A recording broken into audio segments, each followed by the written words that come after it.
Hello, hello, bienvenue dans Sayab Biz. Tu l'attendais, enfin le retour du podcast qui te fait vibrer tes chiffres, qui t'envoûte avec des déductions, qui te guide vers ta réussite financière. Je suis heureuse de t'accueillir. Ici Audrey, aka la diva des chiffres, comptable passionnée qui manie les calculs avec élégance et précision. En ma compagnie, tu vas découvrir les secrets, les mieux gardés de la comptabilité, les subtilités fiscales qui peuvent changer la donne et les astuces pour gérer mieux tes finances, tant entreprise que pour ta vie personnelle. Chaque semaine, on va décortiquer ensemble des sujets essentiels tels que la gestion comptable d'entreprise, les stratégies d'optimisation fiscale, les conseils pour augmenter tes bénéfices et bien plus encore. C'est avec un très grand plaisir que je te souhaite la bienvenue.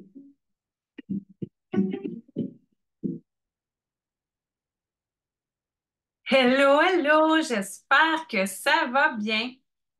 Euh, Aujourd'hui, c'est un épisode qui, écoute, ça m'est tellement demandé, qu'est-ce qu'on met dans nos impôts? Qu'est-ce qui est déductible? Qu'est-ce qui est un crédit? Est-ce que tu sais la différence entre pas un débit, on va dire un début puis un crédit. Est-ce que tu sais la différence entre un crédit et une déduction? Un crédit d'impôt, grosso modo, ça va être un pourcentage d'un pourcentage, tandis qu'une déduction d'impôt, quelque chose de déductible, ça vient réduire du montant total ton revenu. Exemple, une déduction REER vient réduire, si tu fais cotises 1000 $ pour ton REER, tu as une déduction REER de 1000 $ sur ton impôt à payer à la fin de l'année. Dans le fond, ça déduit ton revenu qui vient diminuer ton impôt à payer, pour être plus précise. Tandis qu'un crédit d'impôt, exemple, le crédit d'impôt pour frais médicaux, c'est un pourcentage d'un pourcentage en acceptant certains revenus. Il y avait comme une genre de poussière qui tombait devant mon écran qui était fatigante. Mais là, aujourd'hui, ça ne me tentait pas de te parler des frais médicaux. Tout le monde le sait, les frais médicaux. Si tu ne le sais pas, maintenant tu le sais. Oui, je vais te parler des frais médicaux, mais je vais te parler de crédits et de déductions qui sont connus et moins connus aussi, qu'on sait moins. Entre autres, pour quand tu travailles en milieu scolaire, tu as le droit à un crédit d'impôt pour les achats de fournitures qu'on fait toujours de nos poches. Quand on est en milieu scolaire, mon père, je suis fille d'un enseignant, je sais ce que c'est. Donc maintenant, on a le droit à ce crédit d'impôt-là. Euh, Entre autres aussi, quand on est comme, moi, je suis en formation continue. Je prends tout le temps, je consomme des formations en ligne et je consomme des formations reconnues par le ministère de l'Éducation tout le temps, tout le temps, tout le temps, tout le temps. Je suis tout le temps en train de faire des cours. Mes formations, c'est sûr que mes formations que j'achète, des formations en ligne, là, style, exemple, si tu vas sur mon site web et tu achètes une formation, ça devient déductible dans le sens, ça devient une dépense pour ton entreprise, ton revenu de travailleur autonome. Euh, donc, oui, pour l'impôt, mais en tant que tel, un frais de scolarité qui est reconnu par le ministère de l'Éducation est déductible même quand tu es un adulte. Donc, moi, j'ai toujours les deux. J'ai des dépenses qui passent dans mon entreprise, dans mon Inc. Puis au personnel, j'ai tous mes frais étudiants, mes frais de scolarité que j'ai pour toutes les formations que je suis au courant de l'année. Euh, Puis ça, c'est applicable si toi ou un membre de ta famille font des études postsecondaires. Tu peux être admissible à ce crédit d'impôt-là sur tes frais de scolarité. C'est une excellente façon de stimuler l'apprentissage continu. Moi, je crois en la formation continue, j'y crois tellement. Euh, il y a aussi un autre crédit ben, qui est connu, mais pour moi, il est très connu, mais c'est sûr que pour certains, il peut être plus méconnu. C'est au niveau de recherche et développement. Ça concerne plus les entreprises. Les entreprises qui investissent dans la recherche et le développement, tu peux bénéficier d'un crédit d'impôt substantiel. J'ai un client qui, lui, écoute, ça passe de impôt à payer à remboursement d'impôt avec ce crédit-là. Puis on ne parle pas de petits montants. Donc, c'est très intéressant de s'assurer. Tu sais, c'est sûr que ça demande beaucoup, beaucoup, beaucoup de paperasse à remplir, mais il existe. C'est pour nos entrepreneurs et propriétaires d'entreprises, le crédit d'impôt pour la recherche et le développement, R&D, qu'on dit souvent dans le domaine, pourrait être un véritable atout. Si tu investis dans l'innovation et le développement, des crédits d'impôt substantiels, ils peuvent être à ta portée. Fait que ça serait intéressant que tu t'informes pour savoir si c'est admissible ou pas. Euh, Crédit d'impôt pour l'accessibilité des personnes handicapées. Pour les dépenses liées à la réalisation de travaux d'adaptation pour faciliter l'accès des personnes handicapées à une résidence ou à un lieu d'affaires, c'est déductible d'impôt. Fait que c'est important de savoir. Tu sais, des fois, pour la mobilité réduite, tout ça, ben, ça vient, c'est une dépense déductible. tu as droit à un crédit d'impôt pour ça. Fait que c'est vraiment intéressant de garder les reçus par rapport à ça. Si tu effectues des rénovations pour rendre ta résidence plus accessible, c'est une entreprise qui veut améliorer tes installations accessibles, tu sais, ça peut être une source d'aide financière vraiment précieuse. Donc, à ne pas négliger. Un crédit, honnêtement, qui lui est très peu connu, mais pour un crédit d'impôt pour le don de médicaments. Qu'est-ce que c'est exactement? Si tu fais un don de médicaments qui a été non utilisé et puis le médicament ne doit pas être expiré à des organismes de bienfaisance admissibles, ça veut dire qu'il existe un crédit d'impôt pour les dons de médicaments non utilisés à des organismes? C'est une manière super intéressante de contribuer à la communauté tout en bénéficiant d'avantages fiscaux. Parce que ça, tu sais, au lieu de les garder dans ton armoire à pharmacie, de les cumuler, puis de finir par les jeter 3 ans plus tard parce qu'ils sont expirés, ben, tu les apportes à l'organisme. Faut pas qu'ils soient scellés, faut pas qu'ils aient été ouverts, puis il faut pas qu'ils soient expirés. Mais tu sais, tu sais, ce serait intéressant que tu sais, que tu fasses un petit ménage dans ta pharmacie, puis tu sais, ça te rapporte pas de valeur monétaire, mais ça te rapporte un don qui va t'aider comme crédit d'impôt. Les crédits d'impôt pour agence de placement. Si tu as payé des frais d'agence de placement pour trouver un emploi, ça serait très pertinent pour beaucoup de travailleurs de savoir qu'il y a un crédit d'impôt pour frais d'agence de placement. Si tu travailles pour une agence de placement et ils te chargent des frais, c'est déductible d'impôt. Fait que c'est vraiment c'est intéressant de le savoir parce que ça aussi, il n'est pas très connu, ce crédit d'impôt-là. Un crédit qui est quand même assez bien connu, le crédit d'impôt pour le maintien à domicile des aînés.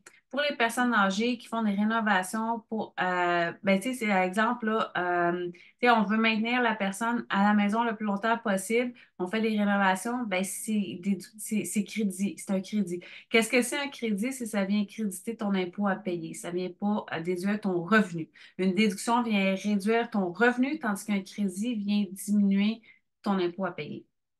Déductions liées pour le télétravail. Certaines dépenses liées au bureau à domicile peuvent être une déduction d'impôt très intéressante à ne pas oublier. L'achat d'une première habitation, lui, est de plus en plus connu. Quand tu achètes ta première maison, il existe un crédit d'impôt spécifique. C'est sûr que quand tu fais tes impôts, ben, amène ton acte hypothécaire d'achat. Ça va simplifier beaucoup les demandes les questions que ton comptable va avoir en lien avec ça. By the way, c'est la saison des impôts. Tu peux planifier un appel téléphonique avec moi. Ça va me faire plaisir de répondre à toutes tes questions pour qu'on regarde ça ensemble pour que tes impôts soient faits en temps et en heure. Ensuite de ça, un crédit d'impôt pour la conservation des milieux naturels pour les dons de terres et de droits fonciers écosensibles. Ça, ben, c'est un petit peu plus connu, mais je dirais qu'il est comme dans la zone entre le plus connu et moyen connu. Déduction pour frais juridiques liés à une pension alimentaire. Attention, attention, ça c'est important. Pour l'obtention ou l'application d'une pension alimentaire pourrait être déductible. Ça, il y a tu sais, certaines spécifications. C'est pas pour la garde d'enfants, mais c'est vraiment pour la pension alimentaire. Fait que ce que tu peux faire, ce que moi j'avais déjà fait à l'époque, c'est que j'avais demandé à mon avocate qu'elle sépare, que ça soit très bien distinct sur sa facturation pour que je puisse aller chercher le crédit, la déduction.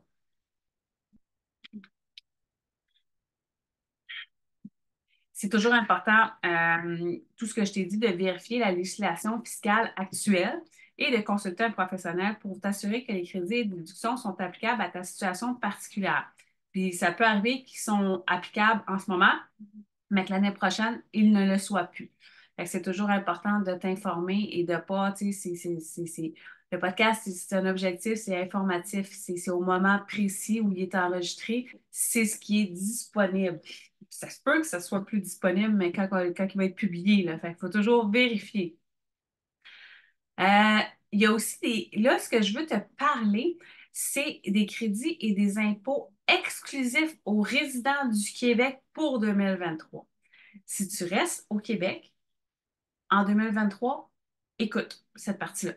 Crédit d'impôt pour la solidarité, communément appelé le CIS. Euh, Ça, ça dépend si tu as choisi au mois, trimestre, en tout cas, tu peux choisir à quelle fréquence tu veux que ça soit versé. Ce qui était anciennement la TVQ. On avait un chèque là, 2 fois par année de TVQ. C'est ça maintenant qui a été aboli il y a plusieurs années pour être remplacé par le crédit d'impôt de solidarité. Moi, quand je fais les déclarations d'impôt de mes clients, je leur fais toujours une lettre qui résume soit le remboursement ou l'impôt à payer fédéral, provincial, TPS s'il y a lieu, allocation familiale s'il y a lieu et le CIS, le crédit d'impôt solidarité aussi, y est inclus dans la lettre. Il vise à alléger ton fardeau fiscal. Il peut être une bouffée d'air frais pour ceux qui en ont le plus de besoin. Fait que c'est quand même intéressant. Crédit d'impôt pour la condition physique des enfants. Celui-là, il est assez quand même connu. Euh, Si tes enfants sont inscrits à des activités sportives, un crédit peut être offert pour des déductions intéressantes à l'encouragement financier pour garder les petits en mouvement. Fait que ça, attention à ne pas confondre avec le camp de jour. Camp de jour est un frais de garde.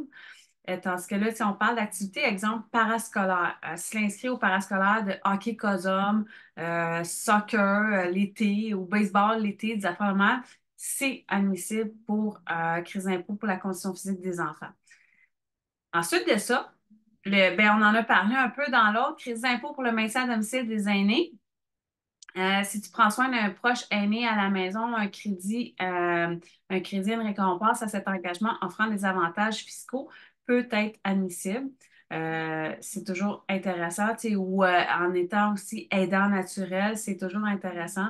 C'est sûr que ça, tu sais, quand tu es aidant naturel, ça amène beaucoup de frais. Faut pas le faire dans le but d'aller chercher le crédit d'impôt non plus, mais c'est juste important de savoir que si on a à avoir recours à cette dépense-là, ben, on peut aller chercher un plus. C'est ce qui est intéressant. L'achat de la première maison, ça, j'en ai parlé tantôt, c'est admissible aussi, c'est admissible pour les résidents du Québec. Ça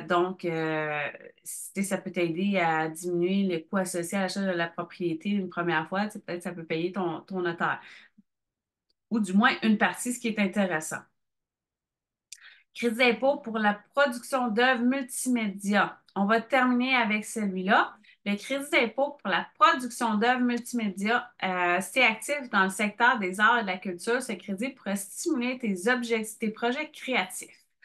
Tout ça, j'ai un module complet et ultra long, on ne se le cachera pas, dans ma formation sur la déclaration d'impôt de novice à expert où je te parle de je te parle comment faire ta production de déclaration de revenus, et autant personnel que travailleur autonome, et dans l'optique que tu offres ce service-là pour une clientèle, comment chercher ta clientèle, tout ça, comment offrir un bon service à la clientèle, quoi faire avec des clients qui ne sont pas satisfaits parce que c'est toujours de la faute du comptable, mais quand on vérifie, ah ben non, c'est parce que le client ne m'avait pas remis un T4, c'est pour ça qu'il y a une correction au niveau du gouvernement.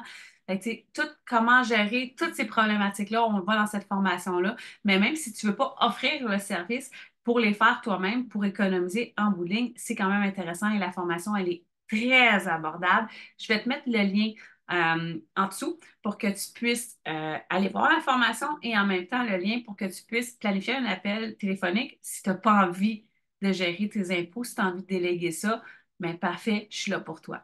En conclusion, c'est tout pour ce numéro sur les crédits et les déductions exclusifs aux résidents du Québec. N'oubliez pas de consulter un professionnel de la fiscalité pour des conseils adaptés à ta situation.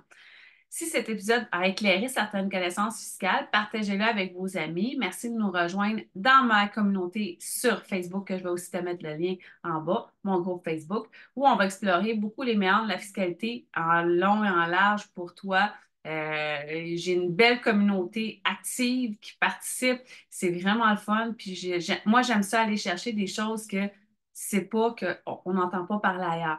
Puis j'aimerais ça que tu me dises, est-ce que dans tout ce que je t'ai énuméré, est-ce qu'il y a des crédits ou des déductions que tu n'avais aucune idée qui existaient que je t'ai parlé? Sur ce, bonne semaine, puis on se reparle la semaine prochaine dans un autre épisode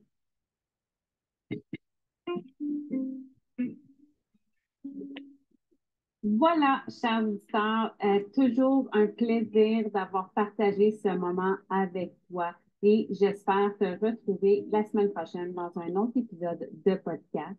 Rappelle-toi que tes finances personnelles et ta comptabilité sont ta priorité et sont le cœur de ton entreprise. En appliquant tous mes conseils, tu seras mieux préparé pour gérer tes finances et ta comptabilité, éviter les écueils courants.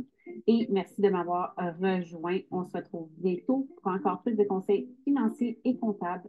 Prenez soin de ton entreprise et à bientôt.